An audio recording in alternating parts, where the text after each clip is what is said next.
Hey, welcome back to our channel.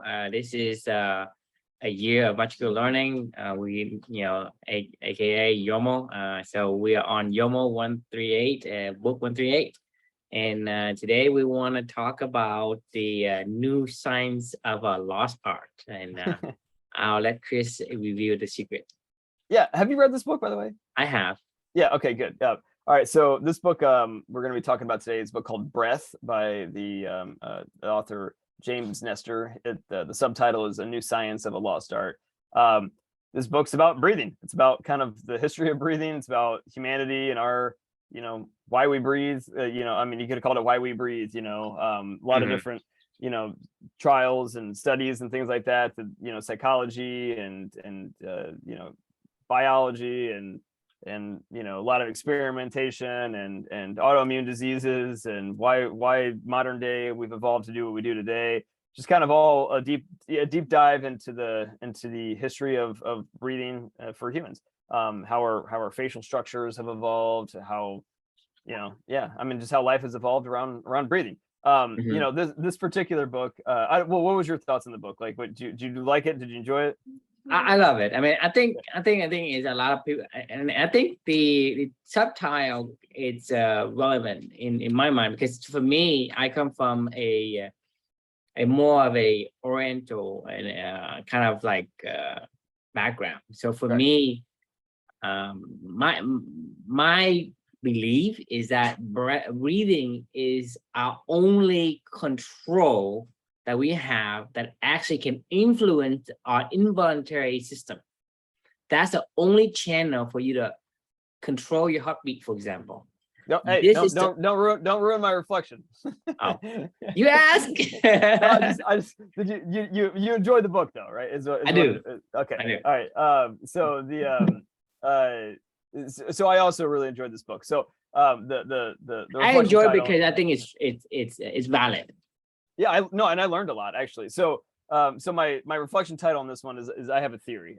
This book made me think a little bit deeper and combined a few different things together for me to formulate this theory that I want to share with y'all. So so first off, this book like kind of hit me like a ton of bricks. It was very similar to like a Why We Sleep, right? Like there's two fundamental things in this world where that we do all day every day of our life. We sleep, and every day of our life we breathe all day, right?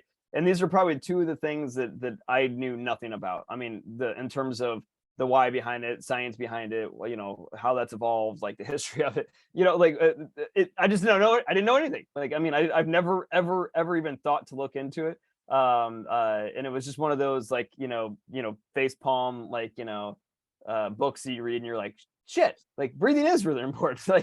Like sleeping is really important. Like an idiot, like this is like there was some revelation in my own head, but it was just one of these books where I was like, well, son of a bitch. Like, I mean, I should have been learning about this a long time ago. Which is actually funny because I don't know if you remember, we were talking a few months back when I was reading that Think Like a Monk book.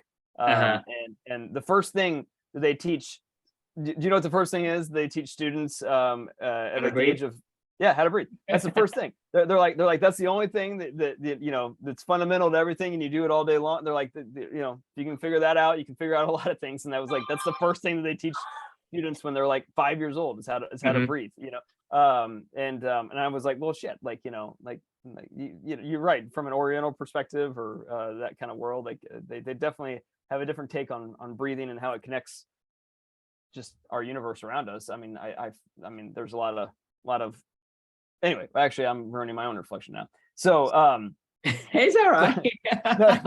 Well, there is no rules. Yeah.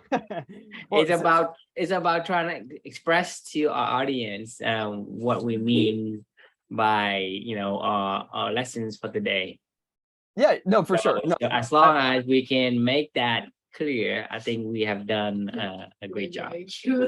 Exactly. Well, I was jumping ahead in the reflection. So for me personally, like breathing in general, I've told you about this before. Like, I mean, I work out a lot. Like I run a lot. I probably run like 3 to 5 miles a day. I play tennis at least 2 to 3 times a week. These days I probably play pickleball once a week. I do like HIIT workouts couple times a week or something like that. You know, I do a lot of physical activity and physical exertion, and I constantly have like struggled with my breathing. Like, I mean, like I can run pretty fast and pretty far, but like it doesn't change the fact that like for the longest time it feels like my nose is just pouring snot whenever I'm outside running, and it feels like just my allergies. I feel like I'm allergic to everything. I went to go get an allergy test you know, a couple years ago, and like it just like my back lit up with like allergies to everything under the freaking sun kind of stuff. You know, I have an autoimmune disease because I'm a celiac. Like a lot of these things, I mean, I don't know if there's a connection to it, but this book talked a lot about it, right? And it's been something for me for like a decade that I've been trying to figure out, like, how can I like breathe better when I'm exercising, because it drives me nuts, you know. And it's something I know that limits my own workouts, and something I've always been kind of cognizant of, but I've never really, you know, done a lot of research into it until starting on this journey, and this book was one of those big steps toward it.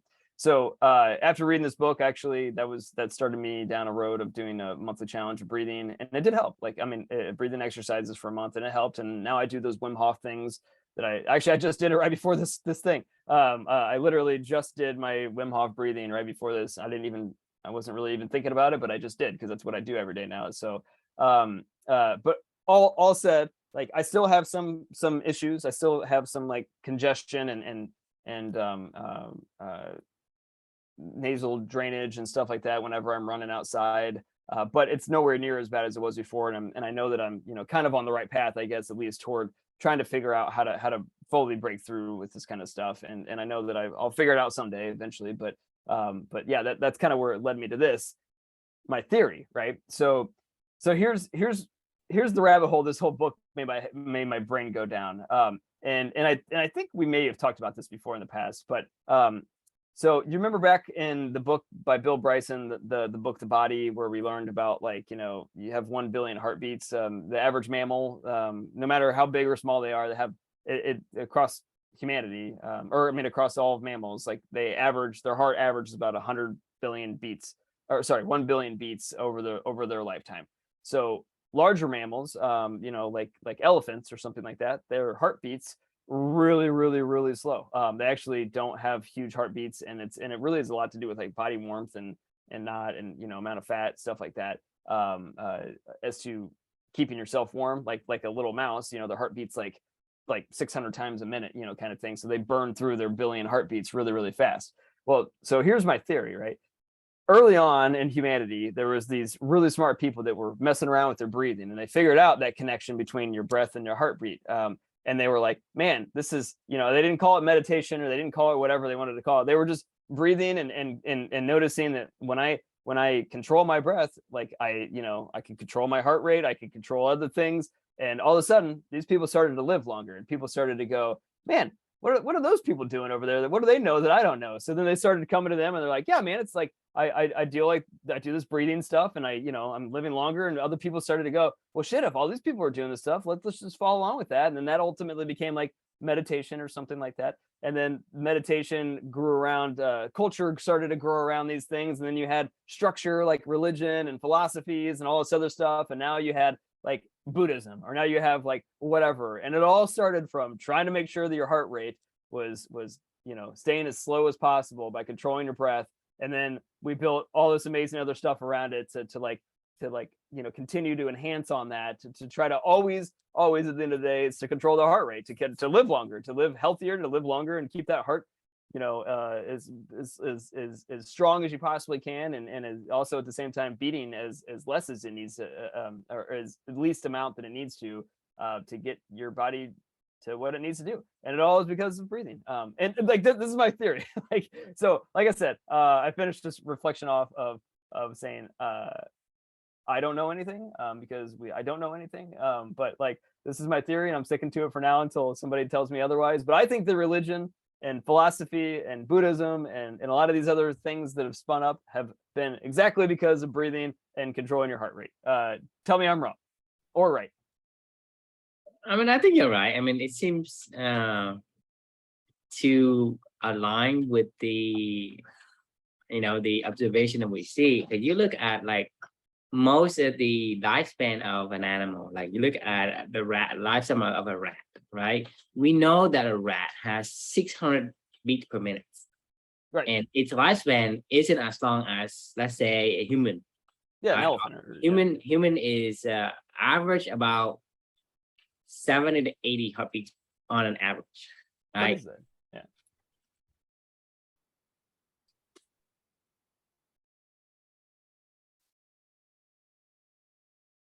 It's 60 to 100 beats per minute. So 70 to 80, which is right in the middle, because that's to me, right? Because when you sleep, you should be around 60 to 70. But Right. when you're doing the day, you should be from 80 to 90. And when you are doing your workout, you go from 120 to 140, right? That's Right. that, because I've measured mine. I know mine. I know my kids' heart rate. So I know which one, based on what I've seen. So I think from the human lifespan, right? Our heartbeats rate, beats per minute, it's it's like 1/6, right? Less than 1/6, the heartbeat of a rat.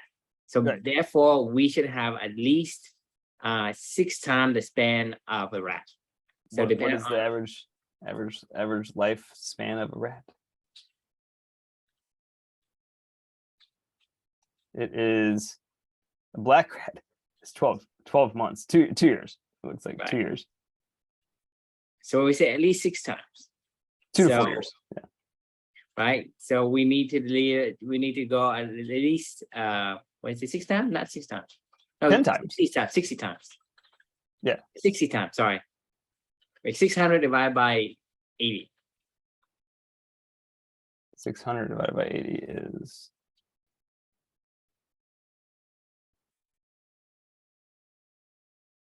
it's 7.5. Right. 7.5. So that's an average. Right. So Right. you multiply like so rat lives from 2 to 4 years. So let's say 3 times 7, whatever. So that's essentially we're talking about in the 50 and 60. And that should be the We're talking about a mouse, by the way. mouse. Was the heartbeat 600? That's the 310 to 840 or whatever. Yeah. Okay. And it lives in 1 to 3 yeah. years. So, Yeah. so roughly, so it's like roughly, but you have to count in the other factors because human has other advantages, meaning we have the ability to have better medical care. We can treat ourselves, you know. So if with everything else equal, we should have 7 or 8 times the lifespan of a rat. Right. And you look at it from that perspective, right? It's kind of true in that sense.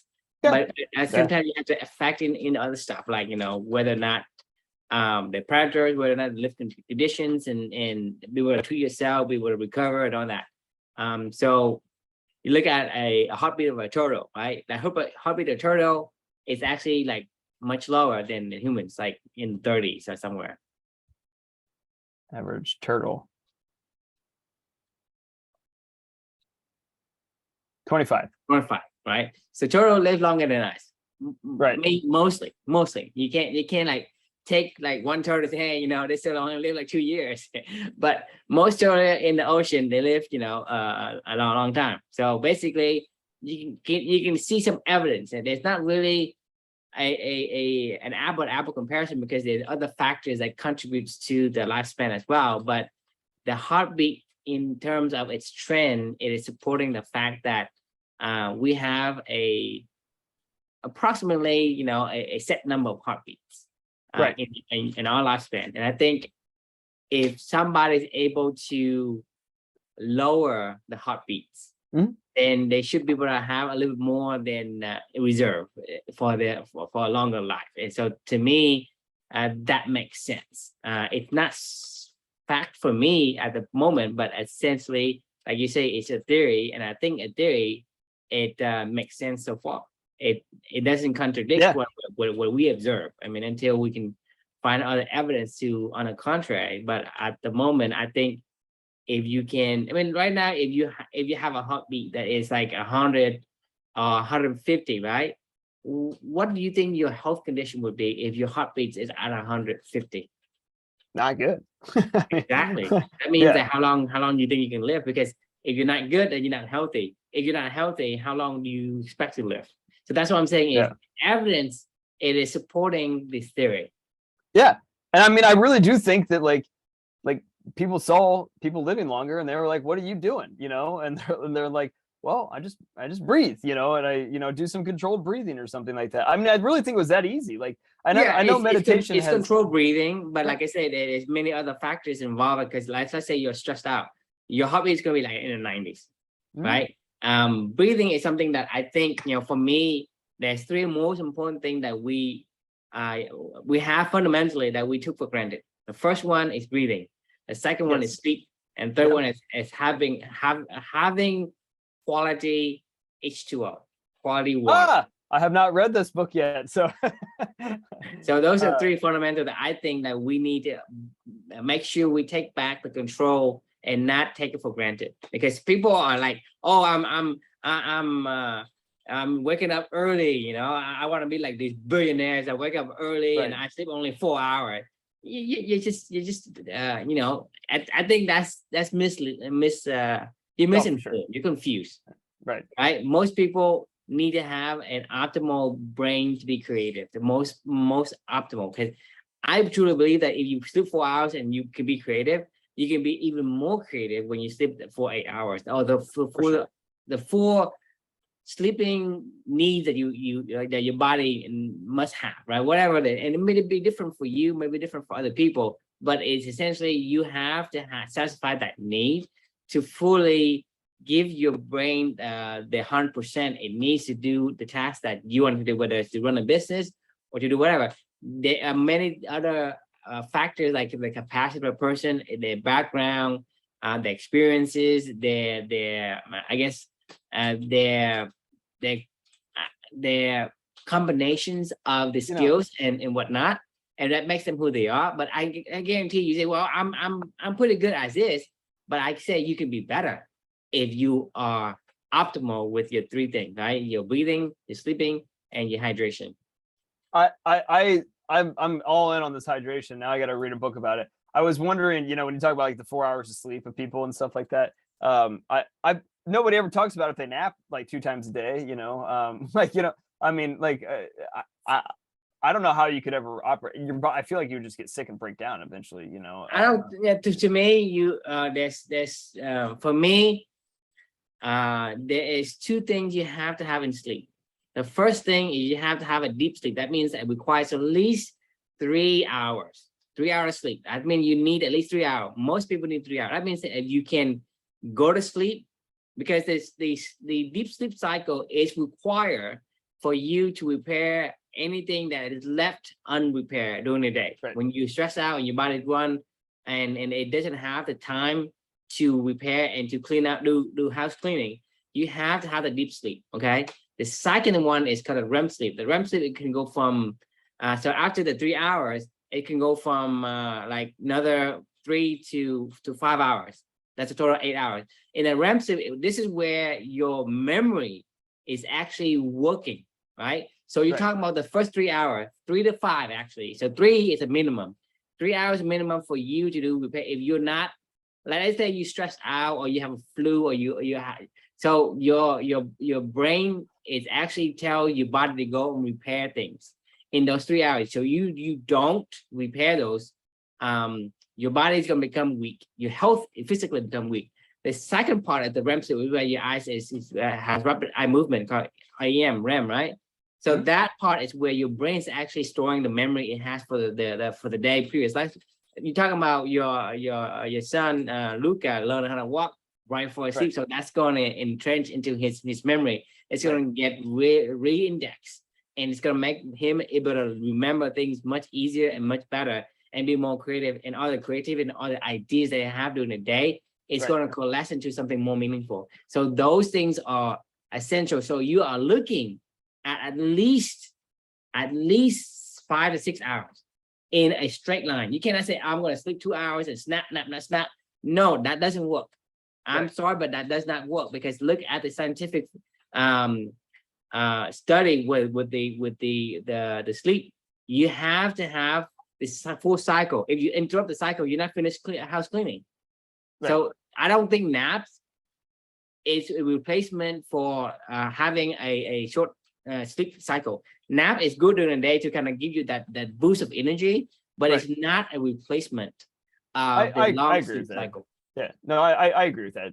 So it's not like you can just add. No, but all right, fair point. So so do you have any recommendations on water books? Because I know I read that charity water book. It actually reminded me of the only books I've ever read about water. Well, I read a book about rain. So I learned about water there. And then that charity water book, which is all about dirty water basically, and you know, building wells and stuff like that. And then the final book that actually you know, ironically was around a little bit about water was the history of the world in 6 glasses. The new the reason why we drink so much alcohol throughout history was because water was shitty. Like it was Yes, the only way to get pasteurized water, right, yeah, is to drink alcohol. That's why alcohol become popular. It's not because right. they It was a like it, necessity. it's because Right. water was infested with bacteria, and when you drink water, you get sick and you die. And Exactly. alcohol is a way to disinfect it.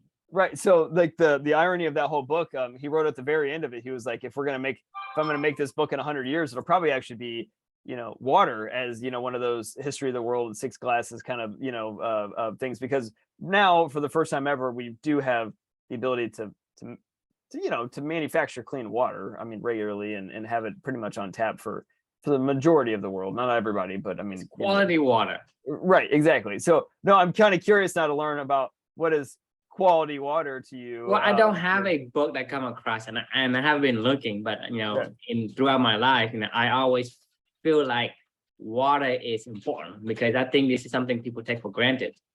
So for me, it's either we find a book that can, you know, elucidate what we meaning to say, or we can write our own.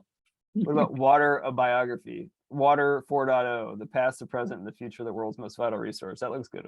And that's probably for businesses, not for it's not for personal needs. I think for me, my perspective is personal need. You need water because our brains are actually 80% water. Even more than that, it's water and fat. Okay, and without the water, you're not operating at the most optimal level. You're just not. So water, clean water is most important, because if you drink in water is not clean, for example, then the pollutants that, you know, is in the water, the body's gonna have to shed some resources to get rid of the pollutants. So you want to drink quality water so that it doesn't have to do that work, and it allow you to have more capacity to do your you know, the beautiful ideas, your most creative questions, and whatever it is makes you who you are. And so I think you want to give your body is like the Ferrari. Okay, you don't want to put no E89 in it. All right, you don't want to ethanol mix or gasoline in it. Okay, you want the premium. Okay, right. You want a premium in your Ferrari. You don't want to mess it up.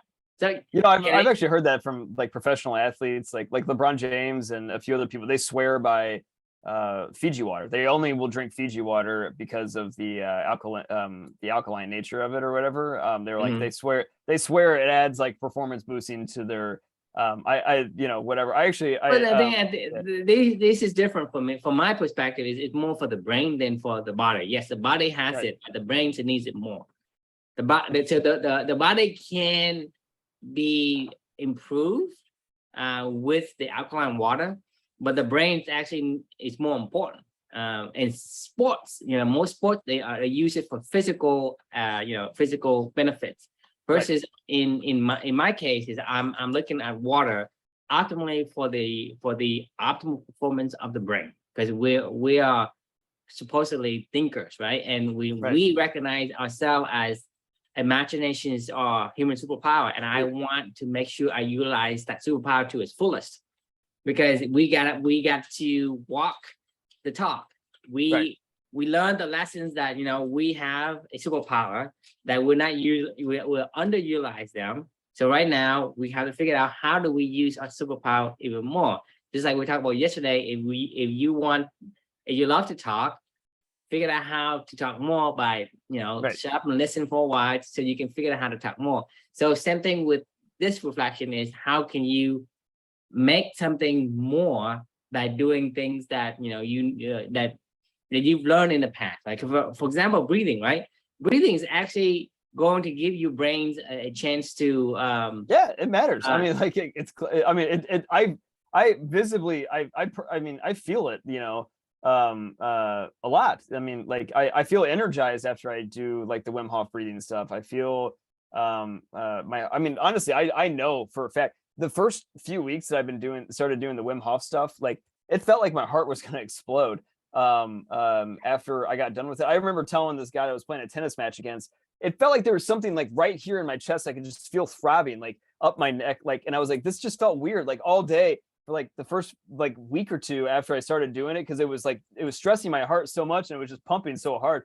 And it took like, I don't know if that had anything to do with it or not, if I like strained a muscle or something, but either way, it was weird feeling. And now, like, honestly, whenever my heart rate, I don't monitor it closely, but like, I know I can feel it, that it doesn't spike near as much anymore. Whenever I'm going on a long distance run or whenever I'm playing tennis or hell, even when I'm doing these breather exercises anymore. Like, I mean, I used to feel my heart just pounding in my chest after I would do like the quick, fast breathing with like the Wim Hof stuff and then hold my breath. I could feel it. Like, just, it felt like, I mean, I used to put my hand on my chest and like just hold it there, and I would feel like just like like just super fast. Like I don't even feel it anymore when I'm breathing fast, or when I have to go way longer now, like a lot more breathe. I mean, it's interesting because it really has trained my heart to be, I feel like way stronger in terms of how it's powering my body and my mind and my own kind of energy and clarity and stuff like that. Right, but you think about it, if you try it, right? You try your breathing. So breathing, for a fact, I know for a fact, that can influence your heart rate. It can influence your state of mind. Those two things I know for sure, because so meditations is one way, right? Basically your chaotic mind, right? And you can calm your mind by breathing. You can also raise your heart by breathing. So imagine so one of the Wim Hof method to get your body to start to prepare for something is you breathe as if you're hyperventilating, right? That raises your heartbeat, guaranteed. Oh yeah, for sure. Guaranteed to raise your heartbeat. You breathe like you're hyperventilating, you will guarantee to increase your heartbeat. You can breathe in a way that you can lower your heartbeat. So, for example, if you breathe in, let's say breathe in and you breathe out longer. Let's say breathe in for 2 seconds and breathe out for 3 seconds or 4 seconds or 6 seconds or more, right? The differences in the in-breathing and out-breathing will actually lower or raise your heartbeat. If you breathe out, right, longer than you breathe in, you actually lower your heartbeat. Yeah. If you breathe out shorter than you breathe in, then you're gonna increase your heartbeat. So if you hyperventilate, think about what it did to you. When you hyperventilate, you actually breathe in more than you breathe out. Right. Your body needs to get rid of the. So when you breathe in more, it's actually going to compress your heart, and your heart gets compressed, and your lungs compress your heart, and your heart's like, hey, I need more, so it's gonna start pumping. And so you think about it, you do those things. So there's two main elements or main functions in your organs in your body, is your brain and your heart. And you can influence, the only way to influence those two heart is by breathing. Third one, don't forget about the digestive system. We're forgetting about all the bacteria and the I contain Second multitudes, brain, yes. but don't forget about the gut. We got books coming on that one in the future, but yeah. Did we do the second brain yet? No, I did. I don't think I've ever read that book. Is that a book? No, the octopus. Remember that book? The Other Minds. The Other Minds, yes. I don't think we did that one yet. Did we do that yet? I don't remember, but basically there is a gut feeling. When you have a gut feeling, I mean, your second brain is telling your primary brain, hey, I sense something, right?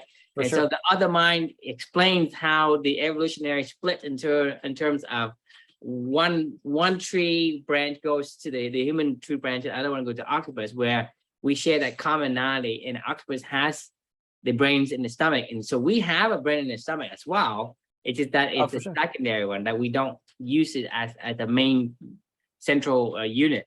I don't know, actually. So, I mean, I don't know about that. I mean, That's a theory. I mean, honestly, there's so much going on in your gut that, you know, there's a whole life, you know, going on in there that has nothing, like the whole vagus nerve and all that other stuff that, you know, connecting, like, I mean, if that's not healthy, like your brain is not, I mean, when you're full, like, I mean, I can't think about shit. Like, I mean, like my brain is so foggy because it's like, Right, and it's your second brain. I mean, it's still going to affect your primary brain. Mm-hmm. Right, and it tells you something. If you feel like you're tingling sensations, right, your gut is actually has the I guess the antennas or the whatever sensories that it is responsible for. It actually can receive those signals, and when it receives a signal, it's trying to tell your brain, which is your primary brain in your head, about something. So you sense a sense of uneasy when you sense something, right? Wait a minute. Just had another click in the head and the old noggin. About your fasting stuff, right? So another thing I think why people started fasting was because they could breathe better. Because every time that I fucking, you know, I'm doing my challenge for the intermittent fasting this month. Every time that I like do my breathing, I've noticed whenever I have like an empty stomach or I'm on a somewhat of a fasted state, I guess, you know, with at least 10 to 12 hours or something like that without any food. I can breathe way clearer and I can hold my breath way longer. Like, I mean, like, I don't know, at least 30% longer on average, you know, than I do when my stomach's full. Like I just did. So I'm stopping eating at like 6 o'clock right now for the whole intermittent fasting thing or whatever. And I did, and I had a pretty big dinner. So I did my breathing exercises around like 8 o'clock for the Wim Hof stuff, and my stomach was pretty full still. And like, and honestly, like my average was like way lower than normal, and I knew it going into it because it's just not like I know like whenever my stomach is really full, like I just cannot breathe as deeply and breathe as effectively, and you know all this other stuff. So once again, it goes back to religions. You know, a lot of religions have a lot of fasting involved in it, right?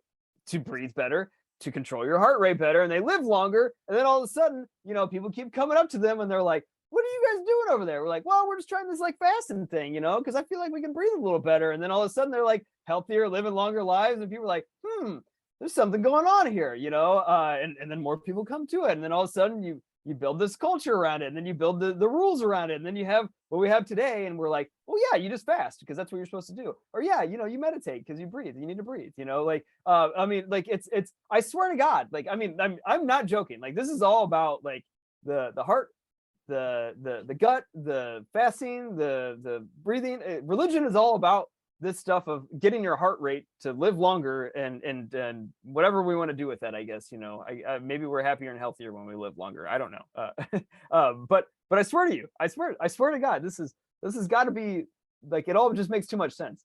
You don't have to swear to me. Yeah. I know, I get you. You're right. I completely agree. I don't disagree at all. So it's amazing what we can do, what we control that we don't think we have control over. It's a lot of times we think, you know, hey, you know, this is something that is beyond my control. I don't think I can lower my heart rate. I don't think I can or use drugs. Better hold my breath, for example. I mean, you're talking about holding your breath for a long time, right? 6 minutes is really long. Like nobody still has. You can't do that. No, that's not possible. You can't hold your breath for 6 minutes. Like that's not. I don't think you would die. I mean, I think like the. It's like they say, you know, no one can run a sub 4 minute mile. Right. I don't think you can actually do that though. Are you serious? Are you 24 minutes? Are you serious, Chris? No Are you way. serious? Somebody held their breath for 24 minutes? No way. You're just joking with me, right? What? 6 minutes is like the minimum entry for a Naval SEAL. 6 minutes? They can hold their breath for 6 minutes? Minimum. What? Yes. If you cannot hold your breath for 6 minutes, you cannot enter into the training for the Naval SEAL. No way. I thought you would die. Wait, how long can Tom Cruise hold his breath for? It's just 6 minutes. No fucking Tom way. Cruise can do it. You're joking, right? You're just joking, right? No, I'm not. I thought like after 4 minutes you went brain That's dead what or I something. say. It's impossible to run a sub 4 minute, right? Which I'm being facetious, because everybody thinks that sub minute is not possible, and no one did it until somebody broke the 4 minute mile. Then everybody started breaking records over and over and over again. That's crazy. I had no idea you could do that. What? Well, now you do. I ain't lying. Huh. All right, we'll learn something new every day. It's your magical learning, right? You know, that's why we're doing this stuff. But I mean, man, there's something to it. Tom Cruise is a pretty healthy guy. I have a weird sneaking suspicion that little bastard will live until he's, like 125 or something like that, and we're gonna all look around and go, I wonder why. And he's gonna go, well, it's Scientology, that's why, and like, because they build a religion around that, that's what we do, man. When we think that we're onto something of living a happy, healthy life, we put structure around it, like kind of what we're trying to do with Clubany, and then we build a culture around it. All of a sudden you're like, we're just two dudes that are exploring, like things that we don't understand, and lo and behold, like we might live a happier, healthier life, and people might go, wow, what's Chris and Drew doing? Well, we're doing Clubany, like, and they're like, what the hell is that? And you're like, well, we'll tell you, like, and then all of a sudden you got more people flocking there, and 1,000 years from now, people are gonna go, well, yeah, it's like Clubany, like, duh, that's what you do. I mean, that's what you just do. Clubany, that's only religion. right, yeah. I mean, like, duh. Like, that's, geez, 1,000 years from now, only religion is Clubany. What happened to other religions? Yeah, I mean, you're like, I mean, are we idiots? Like, I mean, that's what you just do. Like, that's just life, man. And you're like, what are you talking about? What do you mean? Like, yeah. There's got to be a reason behind this. And two idiots got on a podcast and started reading books and exploring stuff, and went like, I feel better when I fast, and then when I can breathe more, and then when I can run longer, and then when I can do this, and I can control hold my breath for 2 minutes, and then 6 minutes, and then 12 minutes, and then 24 minutes, and sometimes, like you said, well, what's the maximum? Is it 30 minutes? Well, no one can do 30 minutes. Then somebody broke 30 minutes. Then you go to like 35, 40 minutes, an hour. I think that I think literally we're proving my point of my theory of, like, where religion and philosophies come from. I think it's just people exploring how to it's observation, throughout the ages, and then learning observation becomes a thing we pass on from person to person. We're talking about the genius versus an average person. Is the copying of the ideas that makes us who we are today.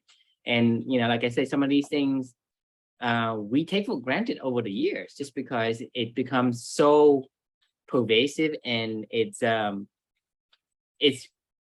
with us every single minute of every single day. And people say, well, it's nothing special, but it is. If you take away the breathing, you take away the water, right? You take away the sleep, right? Just imagine, like, the worst punishment for anyone is to not let them sleep. I agree. Well, that and solitary confinement. I would rather take solitary confinement over lack of sleep. You think so? Yes. Because sleep is the most horrible punishment anyone could dish out. Like, no water, no sleep. Yeah, it's good. Right? And then no breathing. Take any one of those, right? You cannot survive. That's actually funny. Do you remember in this book when he did that experiment where he like plugged his nose for like a month straight or whatever, and just breathed through his mouth, and he was just like how miserable his life was? Do you remember that when he did this in this book? Yeah. I mean, yeah, you're right. Taking away breathing would be awful. You're right, actually. Taking away breathing, taking away sleep.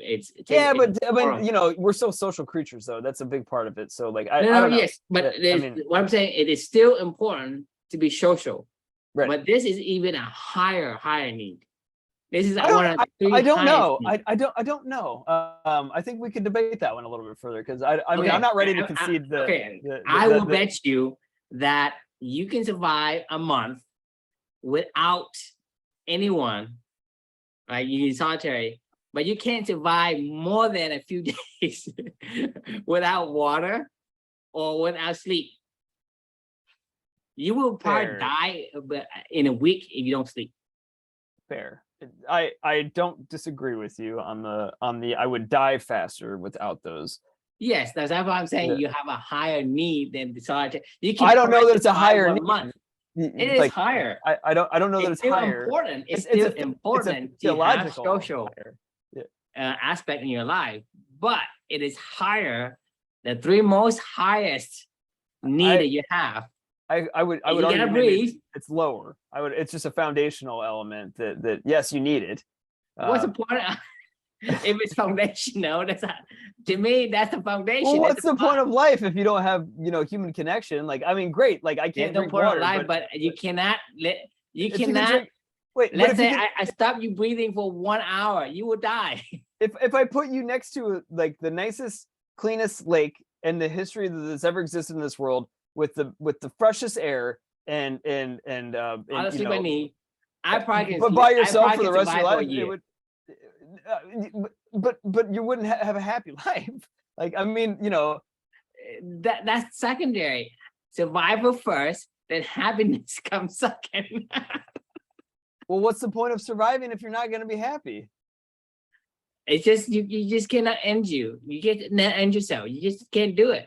I mean, that's true. Like, that's the I don't care if you that's the endurance. You'll regret it if you you drop just can't out. do it. Who knows what'll You happen? just built that Yeah. way. You Yeah, can't do all it. right. Fair So enough. it's not about whether it's worth it to live. It's like you already enter life. You can't just exit because you wanted to. It's hard. Right. You have to have something that weighs more than like some kind of serious depressions or whatever that compels you to do it. But Right. normally you wouldn't be able to do it.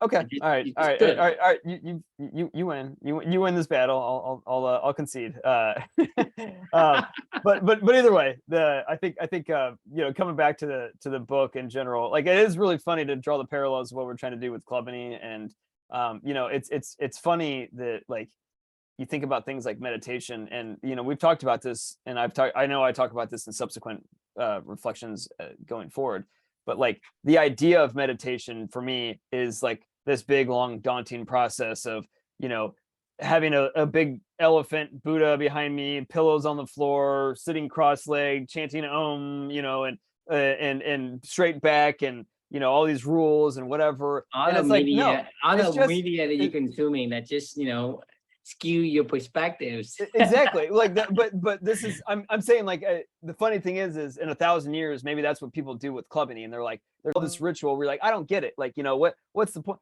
It's like Wim Hof just says, all the time. He's like, just breathe, motherfucker. I don't care. Like, if you're belly breathing, if you're breathing through your nose, your mouth, whatever, I don't care. Just breathe. Like, and it's in like, just do the stuff that we're supposed to do and go explore that. And don't get away from the first principles, like that always exist out there. And that's what Clubany is based off of. That's what these conversations that you and I are having, that's what religions were founded on.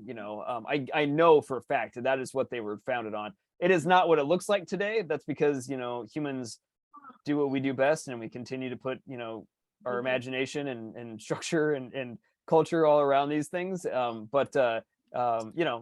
Don't forget about the first principles of what we started from. And this is a really good book to remember and be reminded about the power of breathing. So, I really enjoyed it. Any final thoughts on your end? Keep breathing. Yeah, keep breathing. Just breathe, motherfucker. Awesome. All right, man. Well, thanks for joining, everyone. And the question we can leave for you is, how's the quality of your breathing? Something to think about. And if you don't like it, start exploring. Read a book, and see what you learn. And I'm going to read a book about water now. So thanks, Drew, for making me go find another new book about water. And someday, go look for a good book and let me know. It looks like Water 4.0 sounds good, or a biography of water. This looks like a good one. So anyway, awesome. All right, well, we'll see you all tomorrow, and thanks for joining. Yeah, good night.